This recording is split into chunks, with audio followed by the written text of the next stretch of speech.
At 0130 hours on January 30th, 1944, 767 Rangers from the 1st and 3rd Battalions crossed the line of departure and moved into darkness toward a Cisterna di Littoria, Italy. They moved in single file along the Mussolini Canal drainage ditch. Complete tactical silence, no lights, no talking. Only the sound of boots in mud and equipment shifting against webbing. The temperature had dropped to near freezing. Rangers navigated by compass in absolute darkness. 3 miles ahead, the small town of Cisterna controlled road junctions essential to any Allied advance from the Anzio beachhead. Intelligence reports said German defenses forward of Cisterna were thin. Scattered outposts, light resistance. The Rangers would infiltrate through German lines, seize Cisterna before dawn, and hold it until the 3rd Infantry Division attacked to link up with them. But intelligence was wrong. German forces had designated Cisterna as an assembly area for counterattack forces. The Hermann Göring Panzer Division had positioned 17 Panzer IV tanks in concealed positions around the town. The 715 Infantry Division held the ground between Allied lines in Cisterna. Field Marshal Albert Kesselring had ordered every available unit to Anzio to contain the Allied beachhead.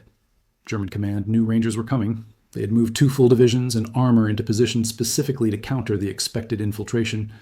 This was not the thinly held outpost line American intelligence believed existed. This was a trap, and Rangers were walking straight into it. The fact that German command had moved 2 full divisions and armor specifically to counter a force of less than 800 men demonstrated something critical. The Wehrmacht feared Rangers, and they had good reason. The problem for Allied forces in Italy in 1943 was simple. German defensive positions were nearly impenetrable. Wehrmacht troops were dug into mountains, hills, and fortified towns throughout the Italian peninsula. Every advance cost hundreds of Allied lives. Every strong point required days of artillery bombardment and frontal assaults that bled divisions white. The Gustav Line south of Rome had stopped the entire Fifth Army cold. Monte Cassino had become a killing ground where Allied divisions threw themselves against German positions and died by the thousands. American and British commanders needed something different. They needed units that could bypass German defenses, attack from unexpected directions, move at night, infiltrate enemy lines, and accomplish missions that conventional infantry could not. They needed raiders, commandos, special assault troops who could do what regular infantry divisions could not do.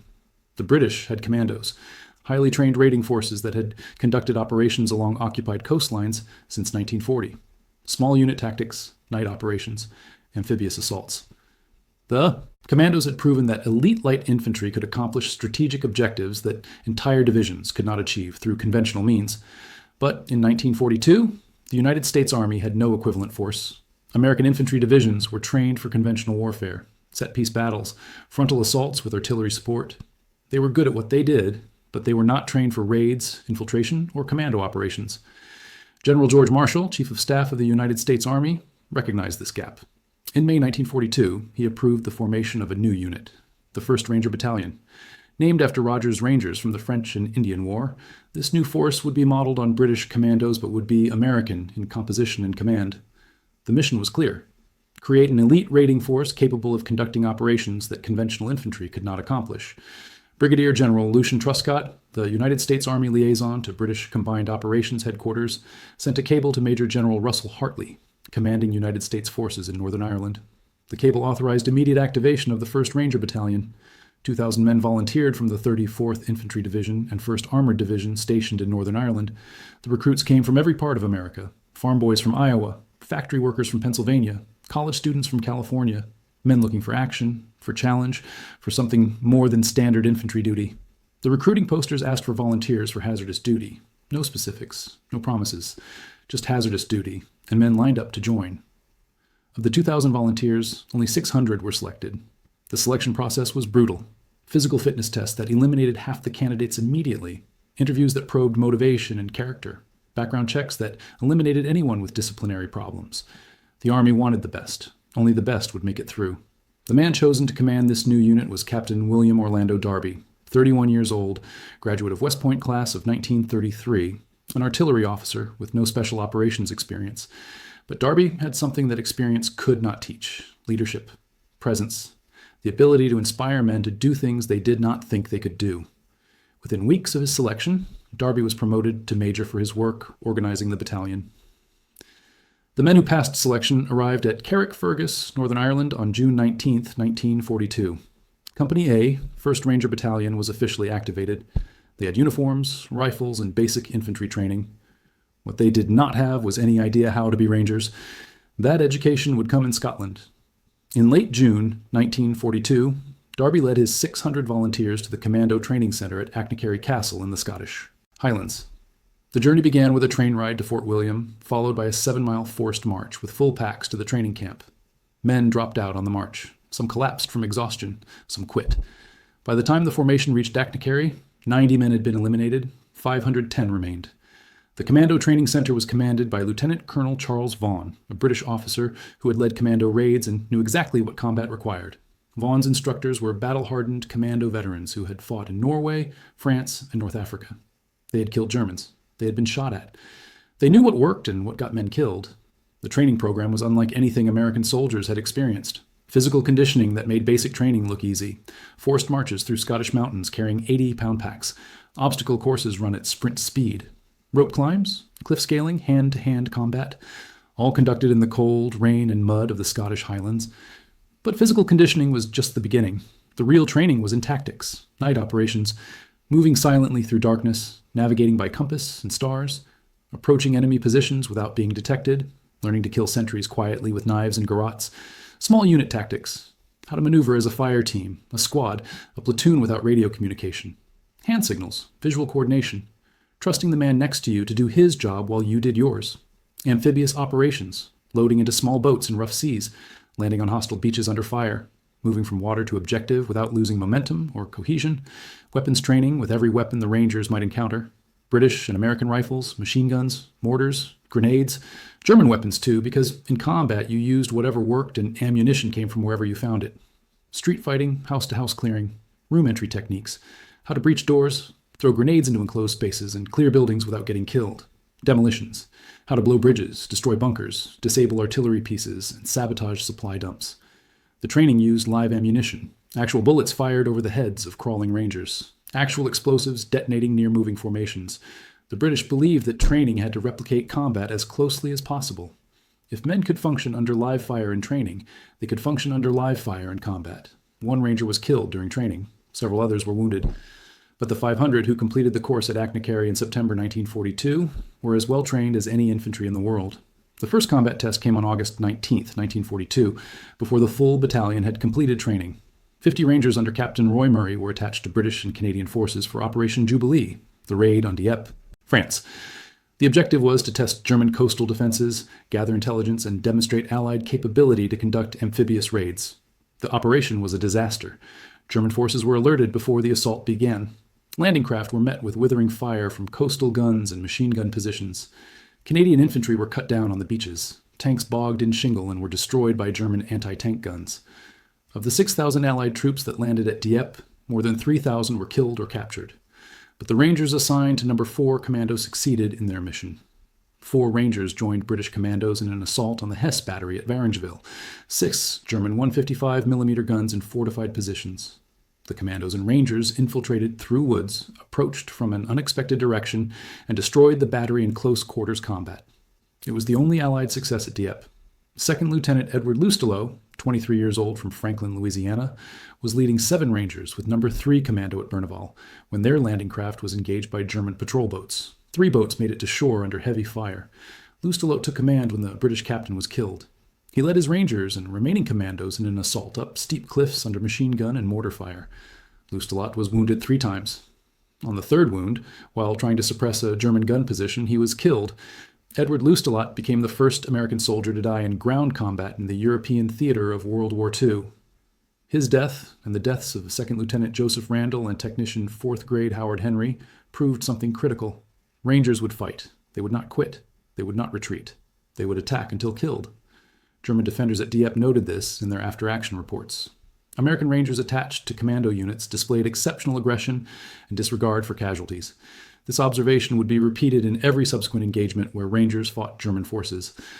In November 1942, the 1st Ranger Battalion deployed to North Africa as part of Operation Torch, the Allied invasion of French Morocco in Algeria. The Rangers were assigned a critical mission, capture the coastal batteries at Arzew, Algeria, before they could fire on the invasion fleet. 2 batteries, the Batterie du Nord and Batterie du Sud, 4 guns each, French colonial troops loyal to Vichy France manning the positions. The Rangers would land at night, infiltrate inland, and attack both batteries simultaneously from behind before dawn. At 0100 hours on November 8, 1942, two companies of Rangers landed on beaches east of Arzew in complete darkness. They moved inland using compass navigation. No lights, no noise. Complete tactical silence. Company Able moved north toward the Batterie du Nord. Company Baker moved south toward the Batterie du Sud. Both companies approached their objectives undetected. At 0330 hours, both Ranger companies assaulted their objectives simultaneously. The French defenders were caught completely by surprise. Rangers came over the walls with grenades and rifle fire, close quarters combat and gun emplacements, hand-to-hand fighting in bunkers. Within 20 minutes, both batteries were secured. 40 French soldiers captured. No Ranger casualties. The invasion fleet landed unopposed at Arzew. General Dwight Eisenhower, Supreme Commander, Allied Forces, noted the Ranger success in his reports. 1st Ranger Battalion had accomplished its mission with precision and aggression that exceeded expectations. But it was the next operation that made German forces take notice. In February 1943, the 1st Rangers conducted the first American behind-the-lines raid of the war at Sened Station, Tunisia. German and Italian forces held a fortified outpost in mountainous terrain. Allied intelligence needed information about enemy strength and dispositions. A frontal assault would cost hundreds of casualties. Darby proposed a night infiltration raid. 3 Ranger companies would march 12 miles through enemy territory at night, approach Sened from the rear, assault at dawn, capture prisoners, destroy the position, and withdraw before German reinforcements arrived. On the night of February 10th to 11th, 200 Rangers moved out from Allied lines. They navigated through darkness across rough terrain, bypassing Italian outposts, moving in tactical silence. At dawn on February 11th, the Rangers assaulted Sened Station from 3 directions simultaneously. The Italian garrison was taken completely by surprise. Rangers swept through this position with grenades, rifles, and close combat. 11 Italians killed. 11 captured, including 1 officer who provided valuable intelligence. The Rangers destroyed supply dumps, disabled equipment, and withdrew before German forces could respond. Total Ranger casualties were 1 man wounded. The raid demonstrated everything that made Rangers effective: night infiltration, surprise, aggression, precise execution, rapid withdrawal. Conventional infantry would have required artillery preparation, air support, and a frontal assault that would have alerted every German unit in the area. Rangers did it with stealth and violence of action that gave the enemy no time to respond. The operation that established Ranger reputation beyond any doubt came in March 1943 at El Guettar, Tunisia. American forces under General George Patton were stopped cold by German defenses in mountainous terrain.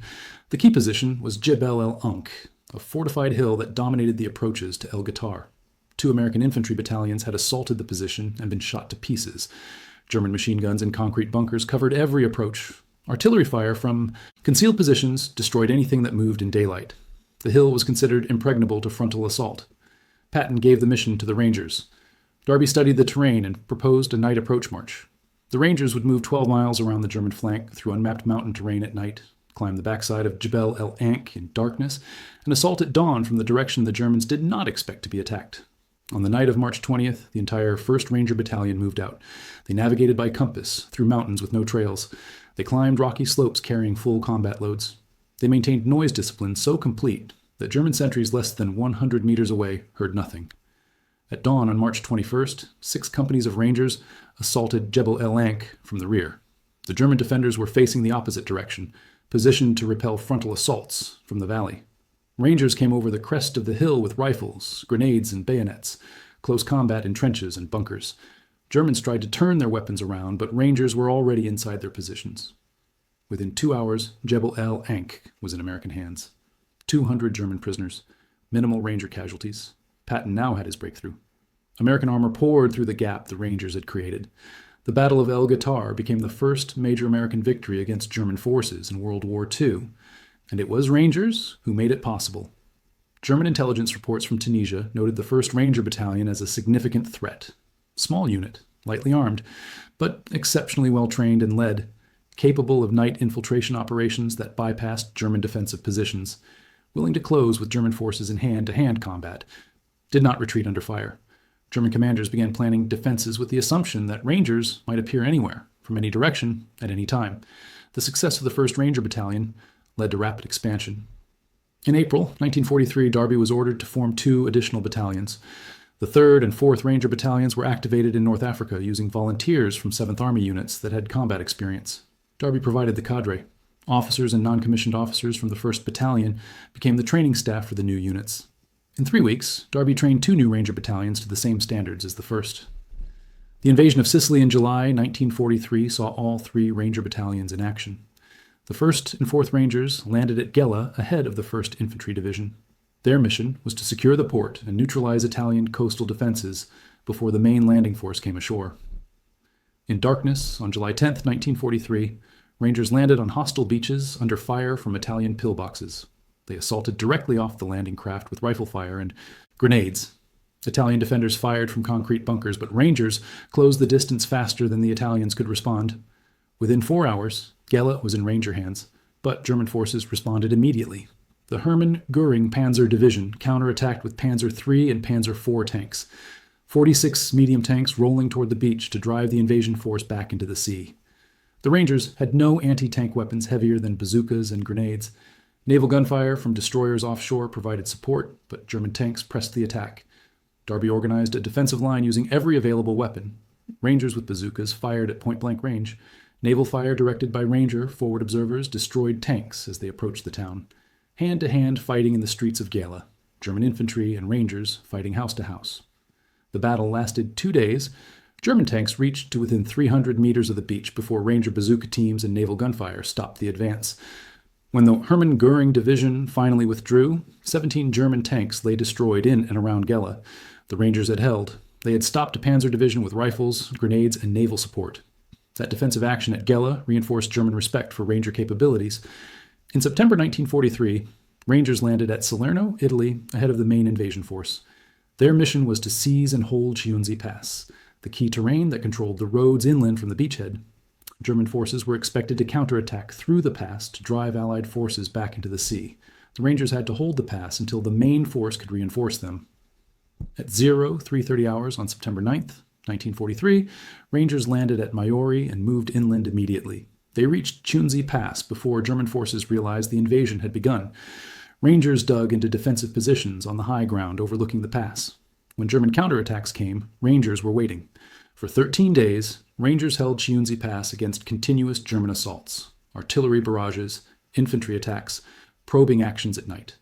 The Germans threw everything they had at the Rangers trying to break through. Ranger positions were under constant fire. Casualties mounted daily. Ammunition ran low. Food and water were rationed. But the Rangers did not give ground, not 1 meter. German forces noted in their reports that American Rangers at Chiunzi Pass fought with tenacity that exceeded normal infantry standards. Positions that should have been overrun held out under sustained attack. Counterattacks were launched from defensive positions, with aggressiveness unexpected from defending forces. Wounded Rangers continued fighting. The pass held until the Fifth Army broke through from Salerno and relieved the Rangers on September 22nd. By that point, Darby's Ranger force at Chiunzi had grown from battalion to brigade size as other units were attached to the Rangers during the fighting. Darby was effectively commanding a force of 8,500 men. But the Corps, the Rangers who held the critical ground, numbered less than 2,000, and they had done what entire divisions sometimes could not do. They had held ground against overwhelming German attacks and refused to break. That reputation, that identity as troops who did not retreat, who fought harder than conventional infantry, who accomplished missions others could not accomplish, was exactly what made German forces wary of Rangers. But the operation that cemented Ranger reputation in German minds was the disaster at Cisterna. In January 1944, Allied forces landed at Anzio on the Italian coast north of the Gustav Line. The objective was to bypass German defenses, land behind German lines, and drive inland to cut German supply routes. The landing succeeded. 36,000 troops came ashore with minimal opposition, but the Allied commander, Major General John Lucas, hesitated. Instead of driving inland immediately, Lucas consolidated the beachhead. German forces responded with exceptional speed. Field Marshal Albert Kesselring ordered every available unit to Anzio. Within days, 8 German divisions were moving into positions around the Allied beachhead. The Hermann Göring Panzer Division, the 3 Panzer Grenadier Division, the 71st Infantry Division, the 4 Parachute Division, elite German forces. Kesselring intended to contain the Allied beachhead and then counterattack to drive the invasion force into the sea. Lucas needed a breakthrough. He needed to expand the beachhead before German forces completed their encirclement. The objective was Cisterna di Littoria, a small town that controlled road junctions essential to any advance inland. The mission went to the Rangers. The 1st and 3rd Ranger battalions would infiltrate through German lines at night, moving 5 miles behind enemy lines along drainage ditches. They would seize Cisterna in a surprise assault before dawn and hold it until the 3rd Infantry Division attacked to link up with them. The 4th Ranger Battalion would attack along the road to clear the main approach. The intelligence estimate said German defenses forward of Cisterna were thin, scattered outposts, light resistance. The main German defensive line was believed to be behind Cisterna, not in front of it. The intelligence was completely wrong. German forces had designated Cisterna as an assembly area for counterattack forces. The Hermann and Göring Panzer Division had moved tanks and infantry into positions around the town. The 715 Infantry Division held the ground between the Allied lines and Cisterna. Instead of lightly held outposts, Rangers would be infiltrating directly into the main German defensive concentration. At 0130 hours on January 30th, 1944, the 1st and 3rd Ranger battalions crossed the line of departure and moved into no man's land. 767 Rangers in single-file column, moving along the Mussolini Canal drainage ditch. They navigated in complete darkness. No lights, no noise. Tactical silence absolute. They passed within meters of German positions without being detected. For the first 3 miles, the infiltration went perfectly. Rangers bypassed German sentries, crossed obstacles, maintained formation without verbal communication. But at 0600 hours, as dawn approached, the drainage ditch ended. The Rangers were still 800 meters from Cisterna. Open ground lay between them and the objective, flat fields with no cover, and daylight was coming. The Rangers had 2 choices: stay in the ditch and wait for darkness, or cross the open ground before full daylight revealed them. Staying in the ditch meant giving up surprise. The Germans would discover them. Crossing in twilight gave them a chance to reach Cisterna before German forces fully reacted. The Rangers crossed the open ground. German sentries spotted them immediately. Alarm whistles sounded. Machine guns opened fire, and the Rangers found themselves in the middle of a massive German defensive position. The Hermann Göring Panzer Division had 17 Panzer, 4 tanks concealed in Cisterna. The 715 Infantry Division had infantry positions on 3 sides of the Rangers. Instead of infiltrating behind German lines, Rangers had infiltrated directly into the largest German force concentration in the entire Anzio sector. The battle that followed lasted 8 hours. Rangers fought from drainage ditches, from farmhouses, from shell craters, from anywhere that offered cover. German tanks maneuvered to cut off escape routes. German infantry closed in from all sides. Artillery fire from German batteries began landing on Ranger positions. The 4th Ranger Battalion tried to fight through to rescue the trapped battalions, but German positions stopped the relief force cold. Tanks, machine guns, minefields. The 4th Rangers could not break through. The 3rd Infantry Division attacked but could not reach Cisterna. German defenses held against every assault. By afternoon, ammunition was exhausted. Rangers had fired every round. Bazookas empty. Grenades gone. Rifles down to last magazines. The 1st and 3rd Battalions were surrounded with no possibility of reinforcement or escape. Major Alva Miller, commander of the 3rd Battalion, was killed leading a counterattack. Major John Dobson, commander of the 1st Battalion, was severely wounded. German forces called for surrender. The Rangers refused. They fought with bayonets and rifle butts, hand-to-hand combat in ditches. The Germans brought tanks forward and fired point-blank into Ranger positions. By late afternoon on January 30th, organized resistance ended. Of 767 Rangers who began the infiltration, only 6 made it back to Allied lines. 12 were killed in action, 36 were wounded, 743 were captured. The 4th Ranger Battalion suffered 30 killed and 58 wounded trying to reach the trapped units. Darby's Ranger force was effectively destroyed. The 1st, 3rd, and 4th Ranger Battalions were disbanded. Surviving Rangers were assigned to other units or sent home to train new formations. But German forces noted something important in their after-action reports. Even when surrounded, outnumbered, out of ammunition, facing tanks at close range, Rangers continued fighting. They did not surrender until physically incapable of resistance. Individual Rangers fought to the death rather than give up positions. Small groups counterattacked against impossible odds. Even after officers were killed and units were broken into isolated pockets, Rangers kept fighting. German intelligence noted that American Rangers displayed combat motivation and determination that exceeded standard Wehrmacht infantry and approached Waffen-SS levels.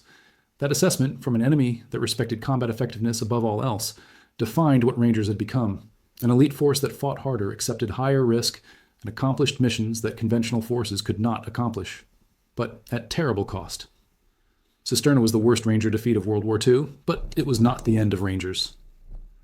The 2nd and 5th Ranger Battalions, formed in 1943 in the United States, trained at Camp Forest, Tennessee, under Lieutenant Colonel James Earl Rudder. Rudder, 33 years old, former high school football coach from Texas, had no commando experience when he took command of the 2nd Rangers. But like Darby, Rudder had leadership. and he had studied everything the 1st Rangers had learned in combat. The 2nd and 5th Rangers arrived in England in January 1944. They trained with British commandos at Achnacarry, just like the 1st Rangers. Live fire exercises, cliff climbing, night operations, small boat handling. The mission they trained for was unlike anything Rangers had attempted before. On D-Day, June 6, 1944, Rangers would assault Pointe du Hoc, a 100-foot cliff on the Normandy coast. German intelligence reported 6 155mm guns in concrete emplacements at the top of the cliff. Those guns could fire on both Utah and Omaha beaches. They could destroy landing craft, kill troops on the beaches, disrupt the entire invasion. The guns had to be destroyed before the main landing force came ashore, and the only way to reach them was to climb the cliff under fire. The 2nd Ranger Battalion trained for 3 months on cliffs along the English coast. They tested every climbing technique: rope ladders, rocket-fired grappling hooks, fire ladders borrowed from the London Fire Brigade. They practiced until they could climb a 100-foot cliff in under 5 minutes, but training could not replicate what they would face at Pointe du Hoc. German defenders on top of the cliff, throwing grenades down, machine gun fire from flanking positions, mortar fire from inland batteries. The climb would happen in daylight, under direct observation, with no cover and no concealment. At 04:45 hours on June 6, 1944, 225 Rangers from Companies D, E, and F of the 2nd Battalion loaded into British landing craft and headed toward Pointe du Hoc. The naval bombardment had been pounding the cliff top for an hour, battleship shells and destroyer fire, but German defenses were intact. The landing craft approached the cliff base under heavy fire. German machine guns swept the small boats. Mortar rounds landed in the water around the craft. Rangers returned fire with Browning automatic rifles as the boats closed on the beach. At 0710 hours, landing craft grounded on the narrow beach at the base of the cliff.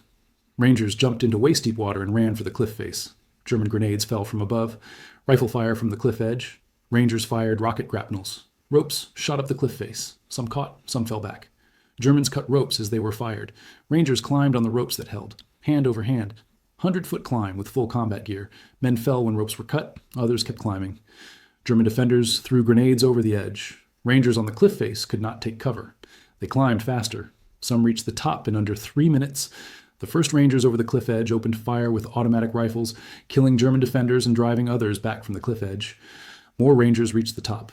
30 minutes after landing, 90 Rangers had climbed the cliff and were engaging German positions on the plateau. But when Rangers reached the gun emplacements, they found them empty.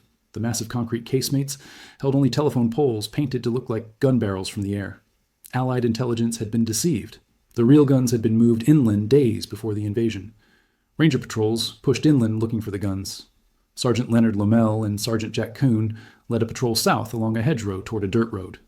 250 yards from the coastal highway, Lommel found 5 of the 6 155mm guns positioned in an orchard, camouflaged with netting, ready to fire on the beaches.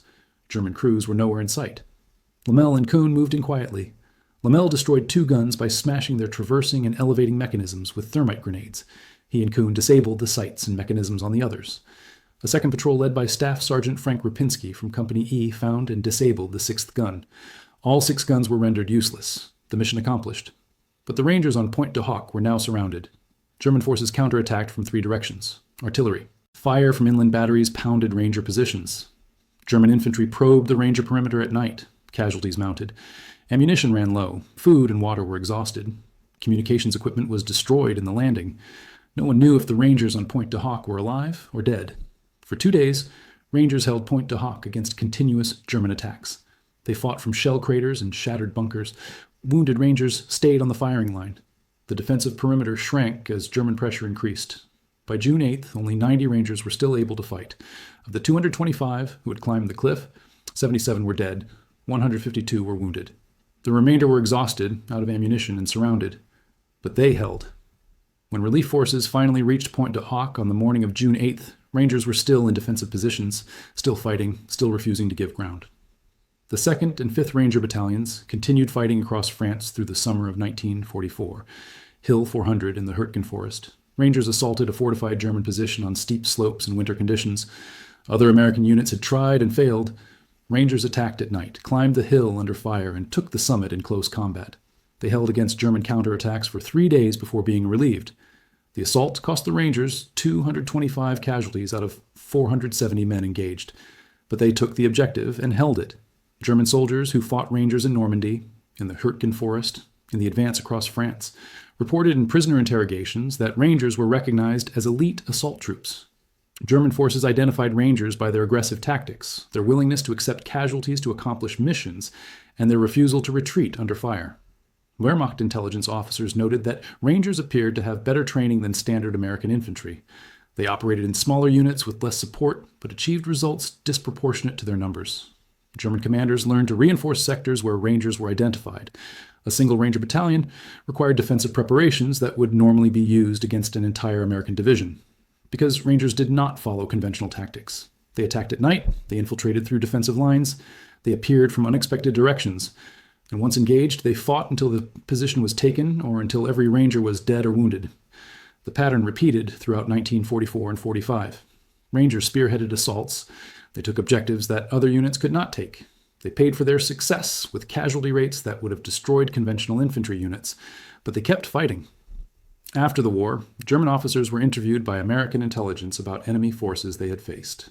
Rangers were consistently mentioned as one of the most effective Allied special operations forces, comparable to British commandos and Soviet Guards units in terms of combat effectiveness and motivation, better trained than standard American infantry, more aggressive than most German infantry, willing to close with German forces in hand-to-hand combat rather than rely on artillery and air support.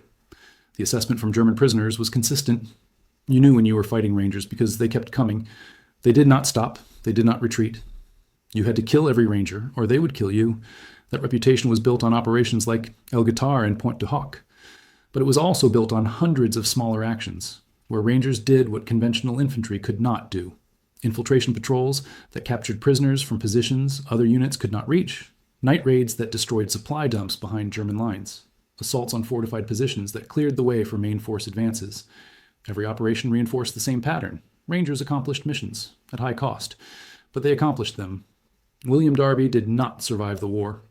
On April 30th, 1945, Darby was Assistant Division Commander of the 10th Mountain Division in northern Italy. German forces were collapsing but still fighting. Darby was standing outside a command post in Torbay when a German 88mm shell exploded 30 feet away. Shrapnel struck Darby in the heart. He died 2 minutes later, 2 days before Germany surrendered. George Patton said of Darby that he was the bravest man Patton had ever known. Lucian Truscott, who had authorized the creation of Rangers in 1942, called Darby one of the finest soldiers in the United States Army. Darby was posthumously promoted to brigadier general. His name is on Ranger schools, Ranger facilities, and memorials across America. But in 1945, his death was just another casualty in the final days of the war. James Rudder survived. He commanded the 2nd Rangers through D-Day and into December 1944 when he took command of the 109th Infantry Regiment. Rudder stayed in the Army Reserve after the war and became president of Texas A&M University in 1959. He died in 1970. Every year on June 6th, surviving Rangers from Pointe du Hoc gathered at the cliff in Normandy. Fewer each year as age and time took their toll. In 1984, President Ronald Reagan visited Pointe du Hoc for the 40th anniversary of D-Day. 62 Rangers who had climbed the cliff were there. Reagan spoke at the site. He called them the boys of Pointe du Hoc, the men who took the cliffs, the champions who helped free a continent, the heroes who helped end a war. Those words captured what Rangers represented. Not just elite soldiers, not just special operations forces, but men who did what needed to be, done regardless of cost, who took objectives others could not take, who fought when fighting seemed impossible, who climbed cliffs under fire because that was the mission. The Rangers of World War II were disbanded after the war ended. The Army decided that special operations forces were not needed in peacetime. Ranger battalions were deactivated. Training centers were closed. The lessons learned were filed away. But the need for Rangers returned. In Korea, in Vietnam, in every conflict where conventional forces needed elite light infantry to accomplish missions that required special training and exceptional motivation. The 75th Ranger Regiment, formed in 1974, carries the lineage of the World War II Ranger battalions. The scroll they wear comes from Darby's Rangers. The training they undergo follows the same principles established at Achnacarry: physical conditioning, small unit tactics, night operations, live fire exercises, the expectation that Rangers will accomplish missions others cannot accomplish, the standard that Rangers do not retreat, they do not surrender, they complete the mission or die trying. The question of why German forces feared Rangers more than other Allied units has a simple answer. Germans feared Rangers because Rangers were different, not better armed, not more numerous, not supported by better artillery or air power. Rangers were feared because they fought differently. They accepted risk that conventional infantry avoided. They attacked from directions no one expected. They operated at night when other forces stayed in defensive positions.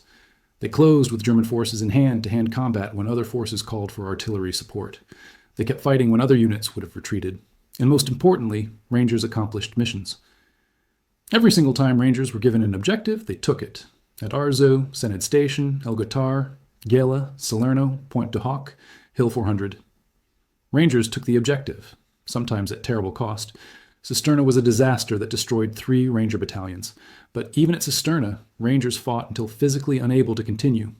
German forces learned that Rangers could not be intimidated, could not be bluffed, could not be scared into retreating. You had to kill Rangers, and killing Rangers required overwhelming force. That was the source of German fear, not fear of Rangers as superhuman soldiers, but fear of Rangers as soldiers who would not quit, who would keep fighting no matter what, who would take casualties that would break other units and keep attacking. German tactical doctrine relied on defensive positions strong enough to stop Allied attacks. Machine guns in concrete bunkers, artillery fires on pre-registered impact zones, minefields and obstacles that channeled attackers into kill zones. Those defenses stopped conventional Allied infantry. They slowed attacks. They forced Allied commanders to bring up more artillery, more air support, more troops. German forces could trade space for time because Allied attacks were predictable. But Rangers were not predictable. They went around defenses. They infiltrated through defensive lines. They attacked at night from the rear. They bypassed strong points and struck objectives directly. German forces could not rely on defensive positions to stop Rangers because Rangers did not attack defensive positions the way conventional infantry attacked defensive positions. And when Rangers did attack defended positions directly, like at Pointe du Hoc or Hill 400, they did it with such speed and violence that German defenders did not have time to develop effective responses. Rangers were on top of German positions before defensive fires could be organized. Close combat, grenades, bayonets. Fighting at ranges where German advantages in machine guns and artillery did not matter. That combination of unconventional tactics and extreme aggression made Rangers uniquely dangerous to German forces. Not because Rangers were invincible, they took casualties, they suffered defeats, but because Rangers were unpredictable and relentless. You never knew where Rangers would attack. You never knew when they would come. And once they came, they would not stop until the mission was accomplished or until every Ranger was dead. That uncertainty, that knowledge that Rangers might appear anywhere, from any direction, at any time, and would fight to the death once engaged, created psychological pressure that conventional forces did not create. German units facing Rangers had to maintain higher alert levels. They had to defend in all directions. They had to assume that any nighttime movement might be a Ranger infiltration. They had to prepare for attacks from unexpected directions.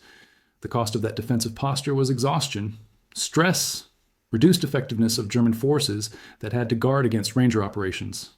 One Ranger battalion required German defensive preparations, equivalent to facing an entire American division.